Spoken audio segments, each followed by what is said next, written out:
hunts on for a lion on the loose. He can obviously hear us and sense our presence behind him, so we're just kind of chasing him. A fight in the Vervet enclosure leaves one monkey's future in jeopardy. We have to look at his injuries and see what the intensity of his injuries are, and then we'll decide what his future will be. And an attempt to catch an injured hyena turns into an all-night game of cat and mouse.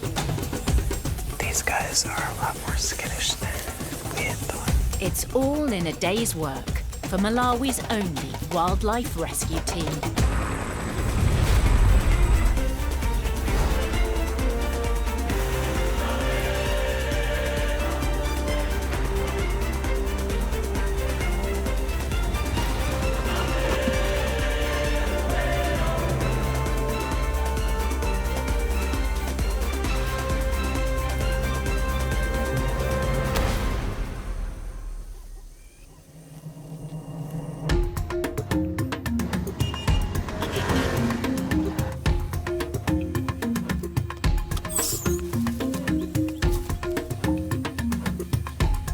The ultimate goal of the Lilongwe Wildlife Centre is to get rescued animals back into the wild where they belong.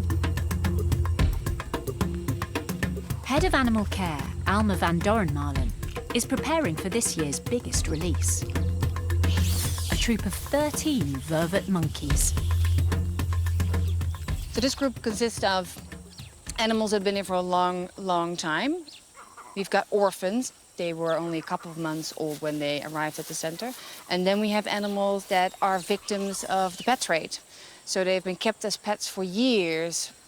So none of these guys are actually wild monkeys, but these guys will make it out in the wild and they will survive. One monkey has been at the center longer than all the others, and he is one of Alma's favorites. Kongola. Now, this is a vervet I love. He's fully grown, he's muscular. Oh, he's so handsome. Kongola is the alpha male of this troop. He's the oldest guy that we have. He is so beautiful, he's handsome, he's really pretty. If I was a female vervet, I would definitely be in love with him, for sure.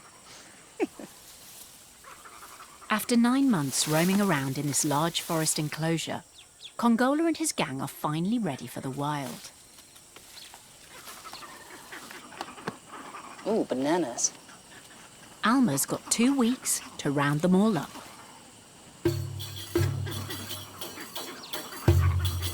The first step is to entice them into the small night rooms.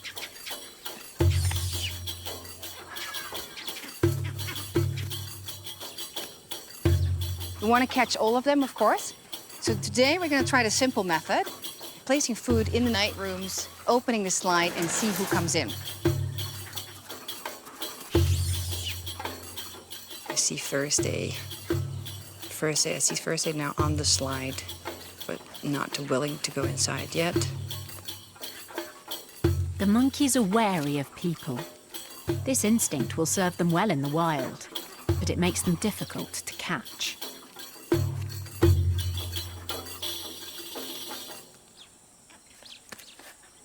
Alma's trying every trick in the book. So we got some egg. They don't really like that, so we're gonna try to get Whitney in with the eggs. She is very skittish.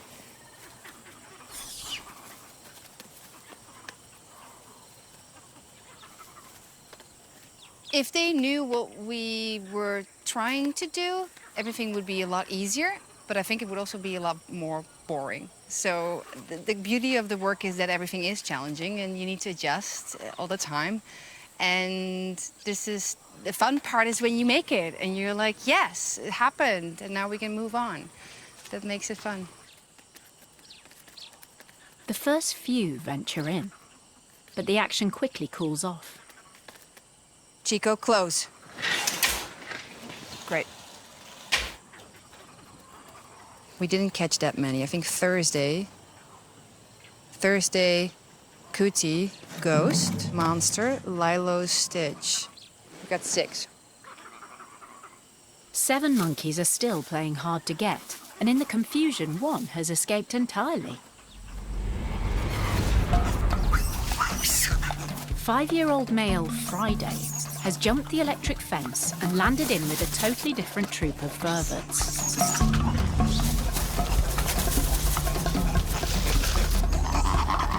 Just found Friday has jumped into Pacific's enclosure, and there's been a bit of a tussle between the dominant males, and Friday is not too happy that he's in the enclosure. Vervet monkeys are aggressively territorial, and Friday's in trouble. Friday's one screaming. There is an injury to Friday's left hand, and he's not weight-bearing. The team needs to get him out of the enclosure before he's attacked again. Friday is there, so we'll see if he wants to come in.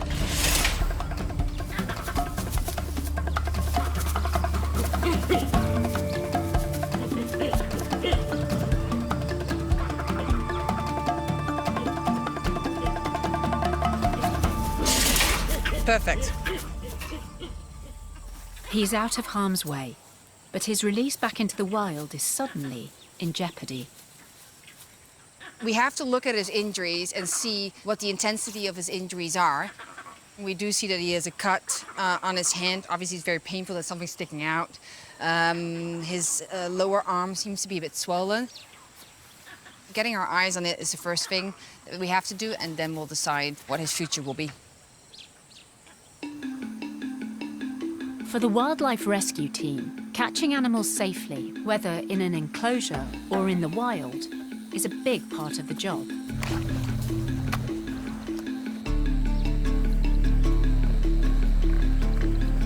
In Vwaza Marsh, Dr. Amanda Salb and her colleague Mandy Harwood are on the trail of a hyena in distress. It's been spotted with a poacher's snare around its neck. The snare is a piece of wire that pulls tight, and as they struggle and try to get free, it pulls tighter and tighter. Any animal where the snare is actually constricting the tissues is going to be causing pain and tissue damage, and so we want to get that off as soon as possible. Vwaza Marsh is located 300 miles to the north of the Lilongwe Wildlife Centre, on the border with Zambia. It's a protected area, so they need the green light from the authorities before they can get started. Yes. Hey guys, how are you? Fine. Stuart, how are you doing? I'm fine. How are you? Thank you. Nice to see you. Thank you. Hey, Thanks. nice to see you. Thanks. All right. So I just wanted to chat with you a little bit about the hyena with the snare on it. I have, we had taken some camera trap photos, and so I have a couple right here. You can see it's actually going through his mouth and behind the head, and it's eating into his neck there. And then The hyena has broken free from the poacher's snare, but the wire noose remains wrapped tightly around its head and through its mouth, so it could still face a slow and painful death. Where did you take this picture? The first 10 kilometers here of the main road. Oh, okay. It's very important, these hyenas which are in wire snares, they have to be brought back into their good condition. So I really support the initiative that these wire snares have to be removed in one way or another. So yeah, let us help each other. Finding the injured hyena won't be easy. Hyenas operate under the cover of darkness. They're intelligent and don't trust people. But they're scavengers, and the team has a cunning plan.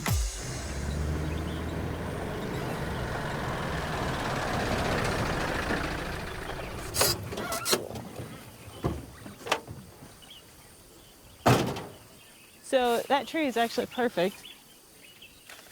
They set up a nighttime stakeout using a dead goat from the market as bait. So I was thinking if we did it like this is like, so a hyena will be able to get a hold of this a little bit, but it's not, so it's hanging, but it's not too tall. That's perfect. So we're gonna take out some of the gross insides of this goat and put it in our drag bait bucket. So it makes it a big, juicy, smelly mess that will hopefully attract the hyenas to this area. Let's not be too splashy about it. like kneading dough. Yeah, this is like baking with the most disgusting ingredients. The bloodier and the smellier and the poopier, the better. You can do it, Harwood. I'm a little bit worried that the sun's going down quite quickly. Hyenas have vast territories, up to 400 square miles. That's awesome, actually, yeah. Dragging smelly, goat-flavoured rags along the park road is the quickest way to spread the scent far and wide and give the team the best chance of success. The sun is setting now quite quickly, which is, of course, when hyenas become active. So we'd like to get everything going and set up by the time they're kind of wanting to move around.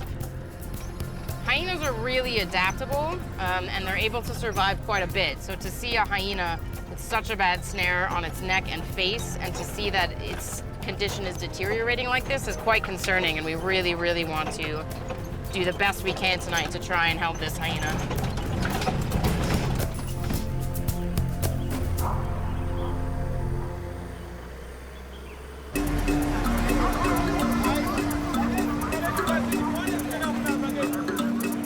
Back at the Wildlife Centre, the future of one of the Vervet monkeys is on the line. Friday's hand has been so badly bitten that he might not be able to go back to the wild with the rest of his troop. Visiting British vet, Dr. Sophie Widdowson, is on her way to see if there's anything she can do for him. It's pretty nasty. He's got a really large wound on his laceration on his left palm, and it's swollen quite significantly. We'll just give it a clean up and also check that he hasn't actually broken that arm, because that was another concern of mine. Friday's a wriggly little monkey, but with the help of a catching cage, Sophie can get close enough to anaesthetise him.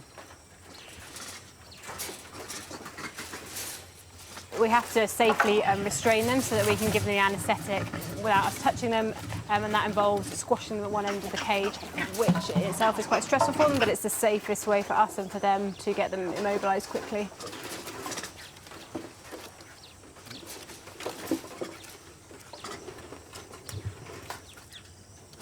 Okay, yeah, injected.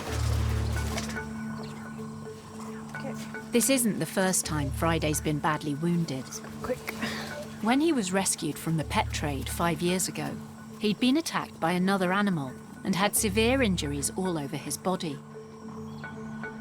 After such a rough start, Alma's longing to give him a life in the wild. Professionally, I should not get attached, obviously. But there's no way that you cannot get attached if you work so extremely close to these animals. But that doesn't mean that I can't let them go. So my ultimate goal will still be to see them back into the wild. That's the bit that's been ripped off. That's his palm there. It's been ripped back.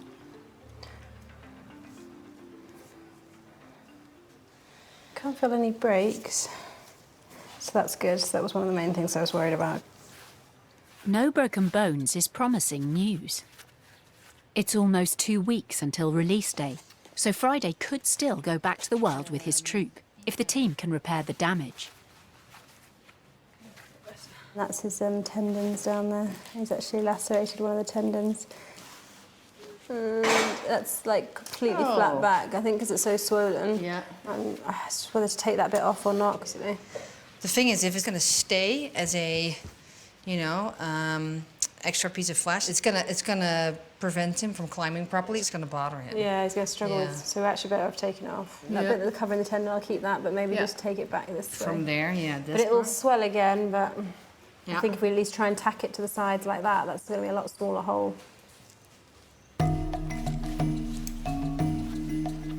Sophie can't fix the lacerated tendon, but she can attempt to close the wound. What we've had to do is cut a small piece of the skin out and then close it. We've managed to get the edges back together.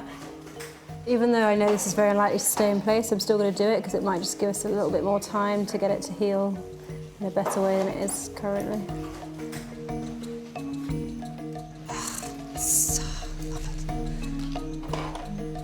Okay. It's gone well, the procedure, but it was pretty significantly damaged. Hopefully he'll get back to his normal cheeky self quite quickly. They've done their best, But they can't make the final decision about Friday's future until release day.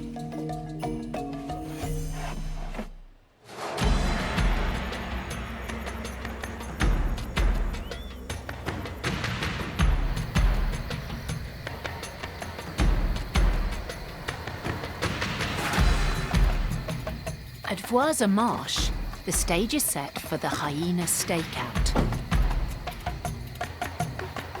So I've just dragged the last of the rags around, dumped the last of the gross stomach-intestine mixture around the site, just to get as much attractants to this area as possible.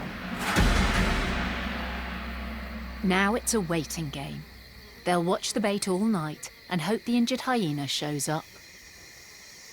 When you see animals that are suffering, you just want to get that thing off of them as soon as possible. And you can't have a conversation and say, please come to the bait tonight. And you just have to do your best and hope they come in.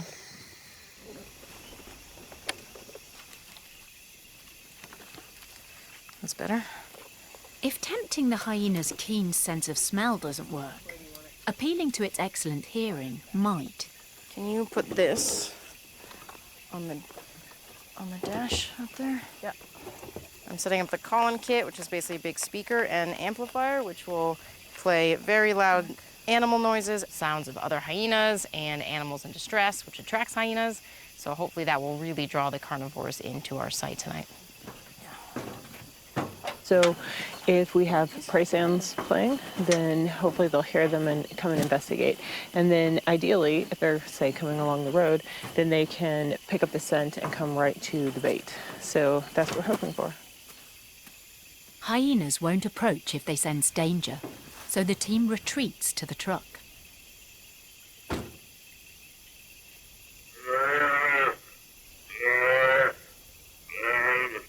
Mandy's recordings of dying buffalo and hyenas whooping should get the attention of the snared animal.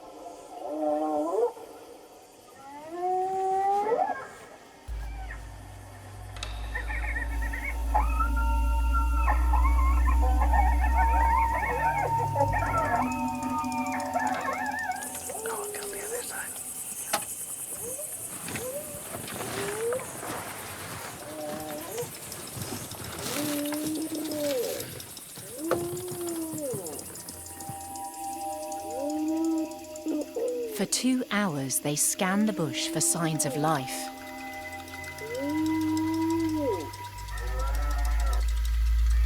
But nothing stirs. Everyone thinks that being a wildlife vet is really glamorous, and you're like out doing stuff and running through the bush and chasing animals and darting things all the time. And then actually this is what you do a lot, which is sit in a car and bait mosquitoes. Yeah.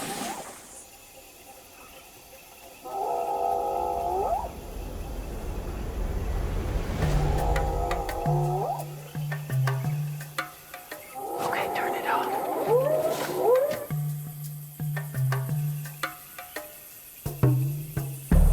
30 meters beyond the tree. Oh my God. Cool.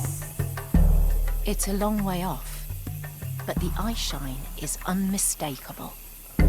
Hyena. So there's a hyena here, but I'm not sure if it's the right one. But he's super, super skittish and isn't even letting us take a good look at him. I don't even know if it's the one with the snare on it or a passerby. Is it still there? Yeah. Are you sure?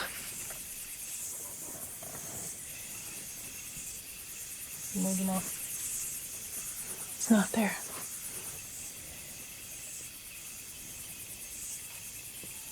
It's vanished. Maybe play another thing and see if he's around.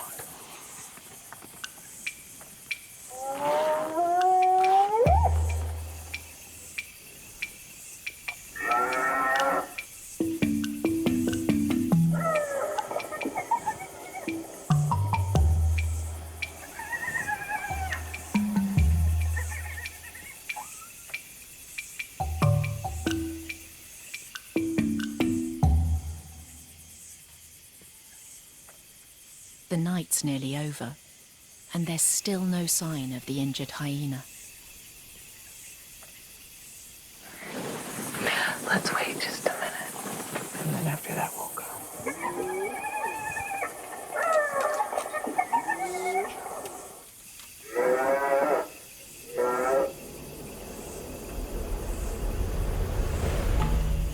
Switch off the kills.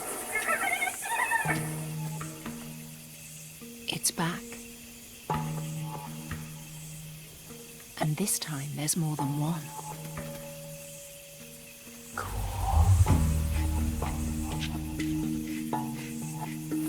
They're super reluctant to come up. Well, let's just give them all some time. And let's just see what they do.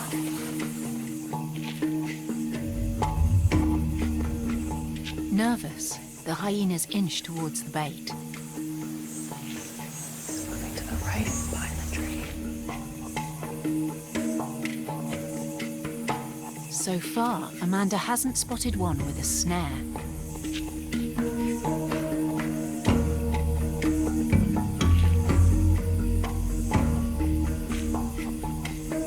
Oh my God.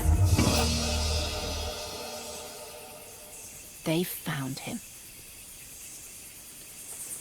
Looks pretty bad. We just sit tight for a minute and see if we can get him to come get tucked into the bait. Amanda loads the dart gun as quietly as she can. The slightest sound could scare him away.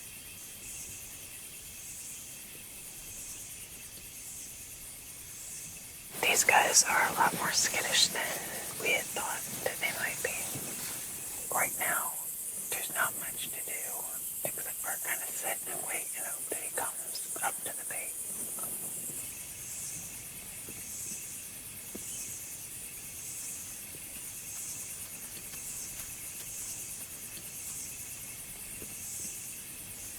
Just a little bit closer and he'll be within range.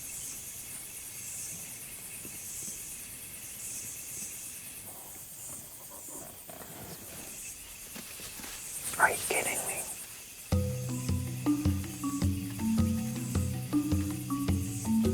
Something spooked them.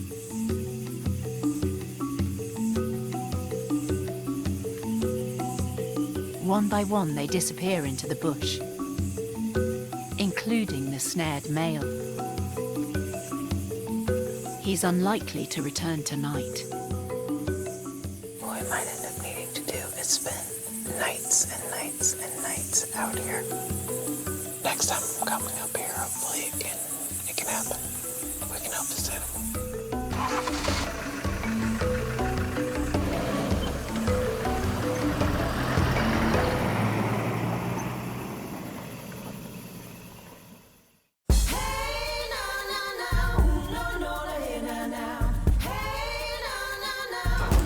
In Lilongwe, it's all hands on deck for the last Vervet monkey release of the year.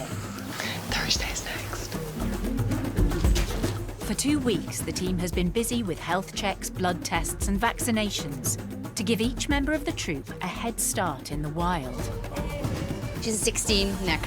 This is Lilo, and she's a young Vervet. She's about 2 years old. You know what? She is a bit on the thin side, but she is going out into the wild where they actually benefit a lot by going out and eating their natural food, so it's fantastic. Departure day has arrived at last. But the fate of injured monkey Friday still hangs in the balance. Try this one. You can see the deformity in the finger there. The first one sort of bent over and the second one sticking out. That's because of that tendon that was damaged. My main concern is it's very swollen. Possibly there's infection, so we've added in some additional antibiotics to try and combat that. But it's putting weight on it. It's better than when we first knocked him out, where the whole flap was back and there was all that proud flesh. The final decision lies with Amanda. Have you noticed him using it normally? Because I could see that he wasn't using his fingers 100%, but that he was using it to walk around so it didn't seem painful. Exactly. I mean, one finger, he cannot use one of the fingers for sure, sticking out like that. Yeah. And then the other one he's putting pressure on it, so. So I think he's good to go. He's good? Excellent. Okay. Yeah. Another monkey to release. Great. Yay! Cool. 12 monkeys are now cleared to leave, but Alma's old favourite, Kongola, is running rogue in the big forest enclosure. There's still one missing element in this whole troop, which is Kongola himself, and he's still out and we're still trying to catch him. Despite her best efforts, Kongola keeps giving Alma the slip. I can't block him because he jumps out. Even if the electrical wires are working, he just goes through it. So there's nothing I can do. I can build a higher fence with more wires. He's gonna try to escape anyway, and he will. So I need to get him in the night rooms. However, he doesn't want to get close to that either because he understands this principle too. So he's too nervous to go in there, although that means if he goes in, he will be released back into the wild. It's quite ironic. Kongola's been at the centre for over a decade, and this isn't the first time Alma's tried to convince him to leave. This is, I think, his third attempt for us to give him the chance to be released, and he needs to go now. But we cannot delay our whole release because of him. The convoy's due to depart in just 2 hours. So Alma's assistants keep eyes on Kongola, while she helps load the rest of the troop into their travel boxes. Swing it around. When you're ready, I'm ready. Yeah, I'm ready.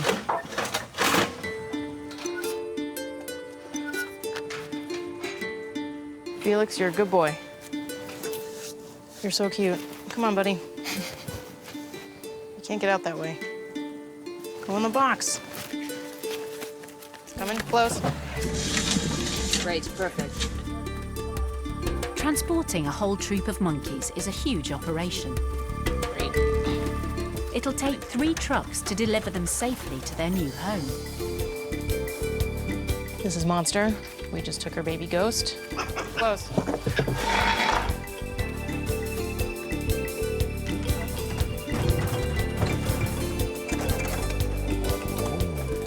I'm just tying them down so they don't move during transport. And then we're off to Vwaza, so it's gonna be a long day. So we've got a 6-7 hour drive, spending the night up in Mazuzu, and then another few hours to their release site in the morning. Right, these ropes. Time to go. And Kongola's box is still empty. He'll be left behind. Again.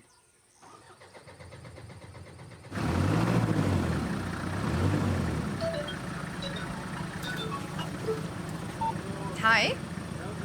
You got Kongola? Are you kidding me? Do not play any games with me right now. Oh my god. Oh my god. Okay, I'm coming to have a look at this right now because I wanna see this before this is real. I believe you, but I still wanna see him in. I wanna see Kongola in the night enclosure myself. He's in. He's in. After years of trying, Alma can finally give Kongola the freedom he deserves.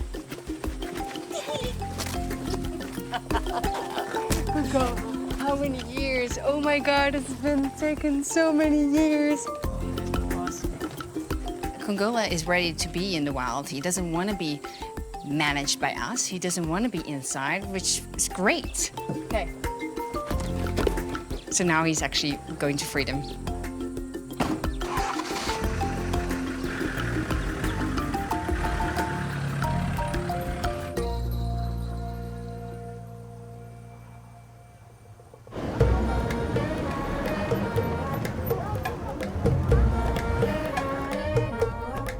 The convoy is heading for Vwaza Marsh, the wildlife reserve where Amanda tried to rescue the snared hyena.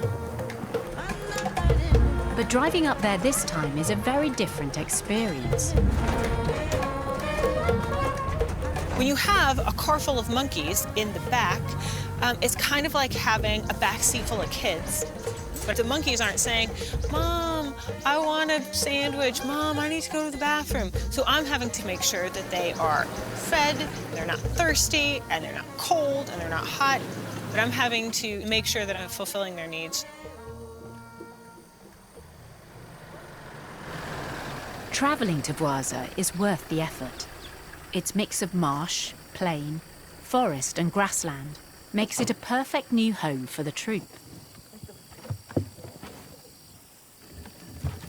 These monkeys are doing pretty darn well for having been on a super long journey and being in the box for almost 24 hours now. Everyone's taking banana, so everyone's eating and bright and alert, so they just are ready for the next step. So we'll start offloading these guys, and then we'll feed them too. Lilo. Ugh. Think about it. Alma's cared for most of these animals since they were tiny. These guys have been with me, some of them have been with me for 5 years, so it's amazing to get them out. I'm so happy for them. They don't have no idea what's going to happen, but we do, which is quite funny. Okay. Okay. Everybody unloaded, getting fed, relaxing off the trucks. Everybody looks good. Before they're set free, the monkeys will spend some time in the pre-release enclosure, getting used to their new surroundings. There's a lot of different sights. There's a lot of different sounds, smells, everything that they're not used to. As well, it keeps them safe from predators like eagles, leopards, hyenas, all of which come through this area. It also helps them center here.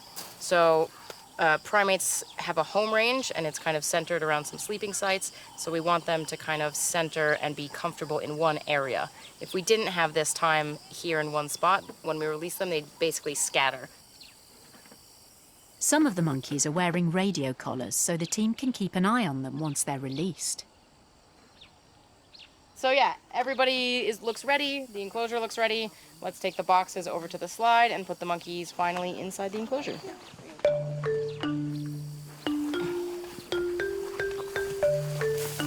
First up, 6-year-old orphan Felix, who was rescued from the pet trade as a baby.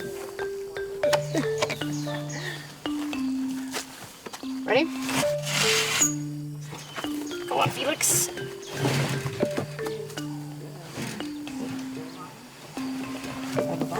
First monkey in.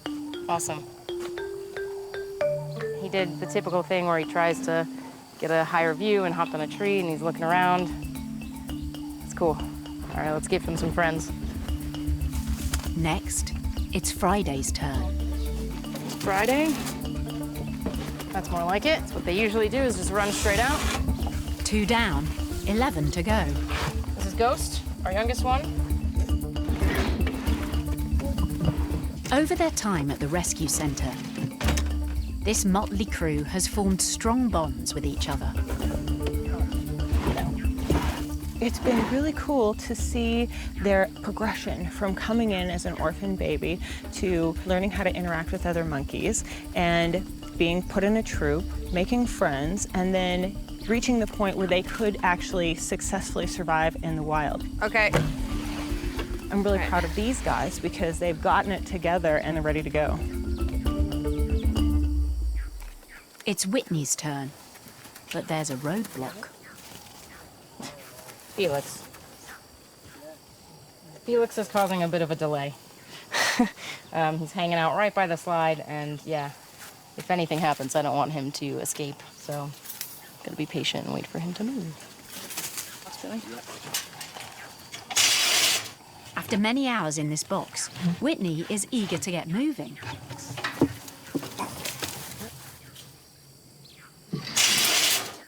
There's only one monkey left. Alma's old buddy, Kongola.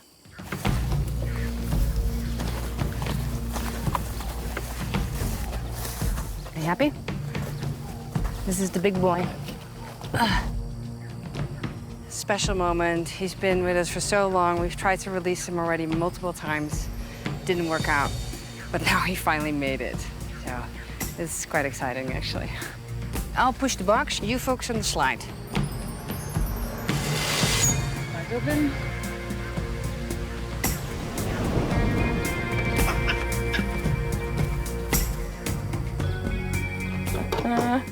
Oh God, he's pretty, eh?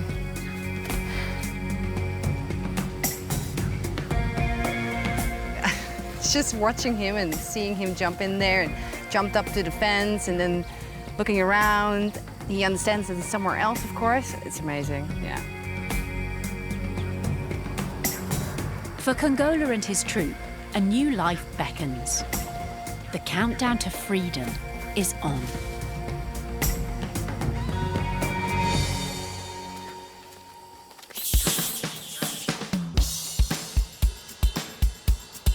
With all the monkeys safely in the enclosure, Amanda and Mandy were hoping to resume their search for the snared hyena. But their plans have just been put on hold. They've been called away from Vwaza on a more urgent mission. We have gotten a report that there is a lion that is killing livestock in the villages. If lions stick around livestock, they also represent a threat to everyone that's living there as well. And so their presence isn't tolerated. So if somebody gets a chance to kill it, they will. So that's why it's important that we try to respond as soon as possible. If we can do something, we should. The lion was last seen in the remote rural village of Usoya, 12 miles from its home in Malawi's largest protected area, Nika National Park. The first time that the footprints were noted is seen just behind this hill. Peter Wadi, from the Department of National Parks and Wildlife, is already on the lion's trail. People here, they leave their cattle free. Yeah. Okay. And I understand most of them are grazing on top of that one. Oh, okay. So the lion went and killed one cow there. Okay. And from there it went down. And when was that? About a week ago. Do you mind taking a GPS coordinate for here? Yeah. And these are some of the things that will feed into making a map of where it's been Exactly. going. We can know how we can trace the movement. Yeah. Fantastic. After its killing spree in the hills, the lion moved on to the village of Usoya, where footprints were discovered less than 200 feet from the local school.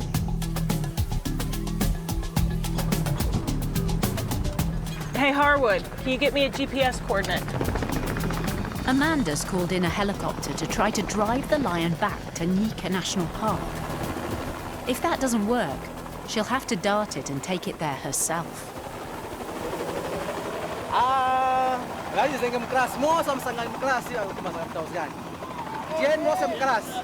The school children are excited at the commotion, but Deputy Head Teacher Tembu Marawali isn't taking any risks. As of now, there's no any harm, but as you know, a lion is a lion. Everybody seeing and heard that it's a lion, and everybody was scared. And until today, even the school is being disturbed because of our little kids. They are failing to walk on their own because of they're scared of the lion. Let's go. Okay. Amanda's hoping the pug marks will reveal what kind of lion she's dealing with. Oh, wow. I pull this stick out of the track. You know what? It is a large lion, and those guys that have seen it, they confirmed that it was a male. But you could potentially draw a decent conclusion from the tracks. But yeah, the scouts have confirmed that it is a male lion. It could be anywhere. Finding it will require some serious tracking skills.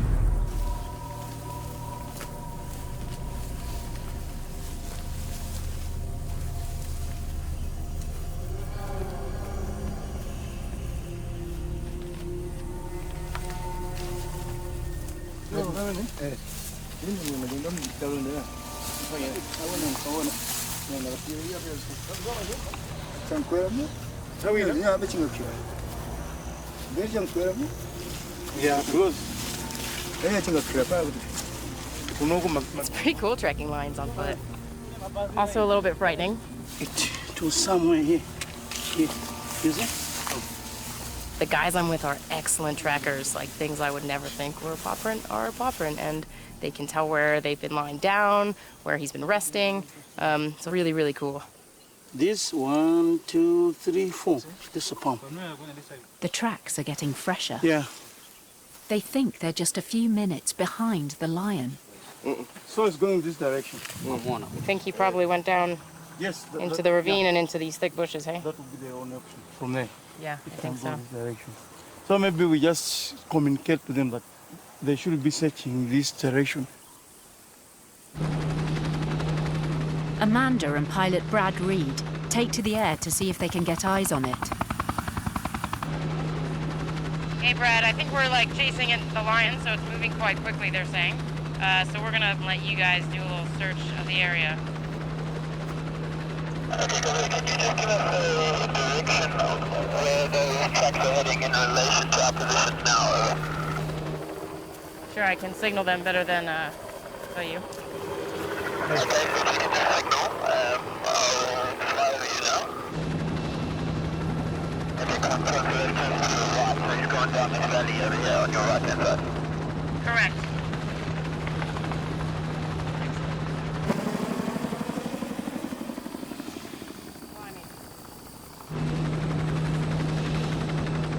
The lion's well hidden within the dense vegetation.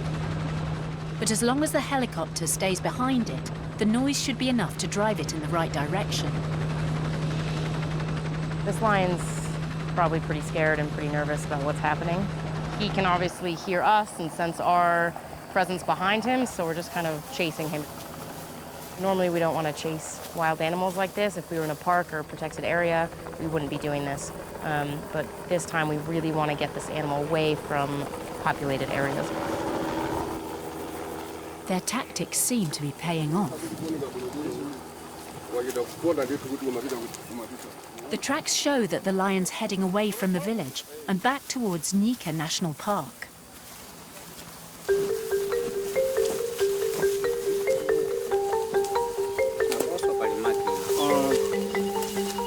Hey Brad, these guys are saying you went over this way if you're following where we're walking now, back on the other side of this hill.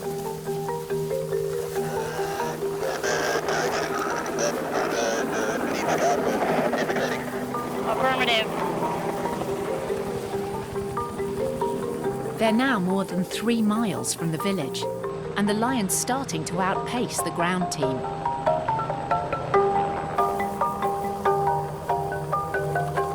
So it seems like he's moving farther and farther away from us. So we're gonna take a break and let the helicopter do some sweeps from the air. So can you tell our guys to stop? The plan has worked. With the helicopter on its tail, the lion should be back home in no time.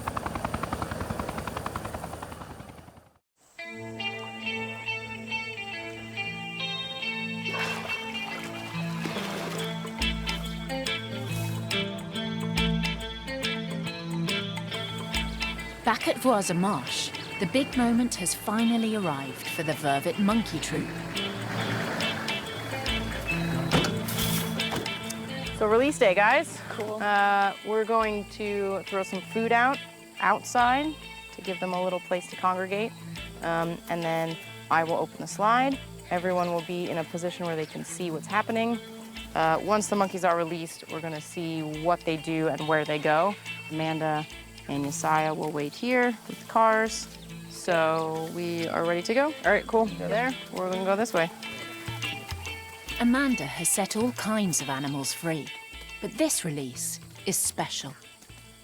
I've been working for the Trust for 5 years, but I've never actually been able to be here when the monkeys get released and see them go and have their first taste of freedom, and it's amazing. As release manager, Mandy takes charge. So let's toss food in this general direction. They scatter food around to help the monkeys get the hang of foraging for themselves. I'd like it in a clump so they can see it all. So this way, if they come out, and if they come this way, they'll see some food, and then head to this tree, explore a little bit, but also come back and calm down at kind of the home base.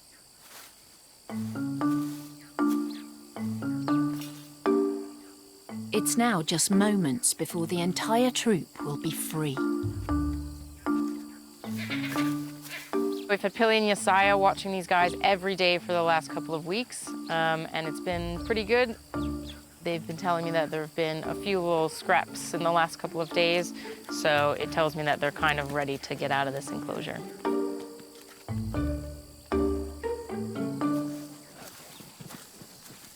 This is the culmination of 5 years' work at the Wildlife Rescue Centre.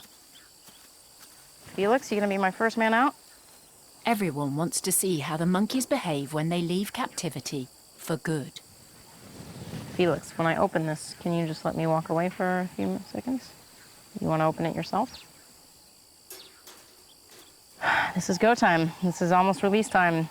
Felix is sitting right here, super excited. And yeah, it's a kind of anxiety-ridden moment before these guys get released, and then we have to monitor them and see how they do.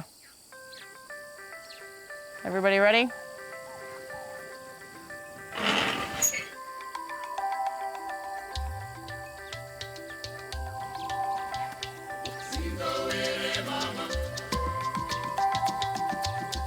These guys are really used to slides from the Wildlife Center, so they understand that something happens when you make that noise. I think some of them who are super keen, like Felix, he'll just run right out. It usually takes that first brave one to set the tone, and then everyone else is like, oh, what's gonna happen? And then they kind of follow quite quickly.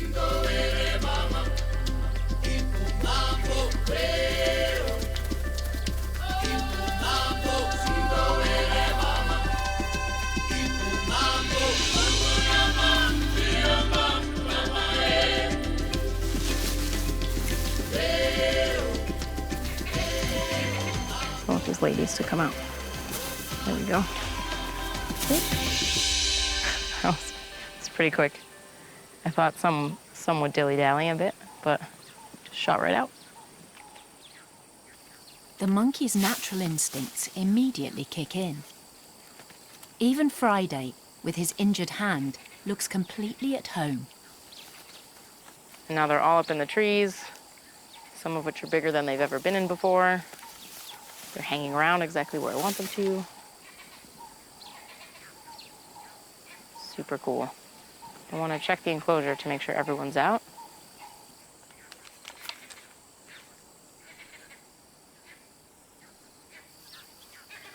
Felix. Nerves have got the better of Felix, who looked desperate to leave just a few minutes ago. I thought you'd be the first one out of here. Go on, buddy. There he goes. Some of them just need a little bit more time.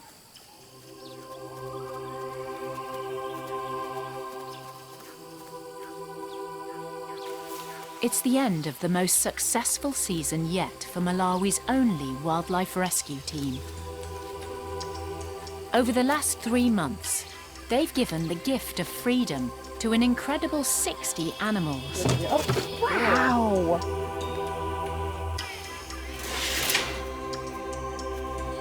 The entire reason I'm here working in Malawi is so that I can be a part of rescue, rehabilitation, and release, getting these animals back into the wild. It's been exciting to be here for the last 6 years and see Malawi really start to focus on protecting the wildlife. It's been really a tremendous thing to be a part of.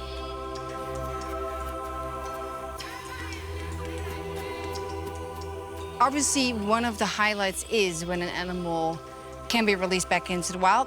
But even seeing an animal thrive and developing, learning, making progress, those are all highlights and make my job great. Putting animals back where they belong, back in the wild, giving them a second chance to be proper, healthy, successful wild primates, it's just everything to me.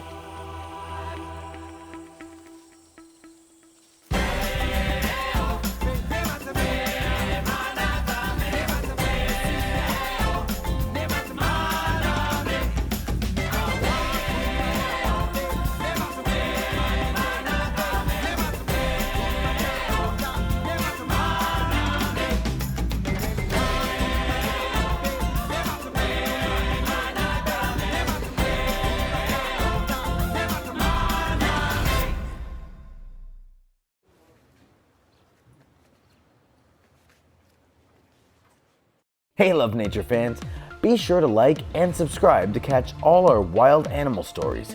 Get closer to nature right here on YouTube.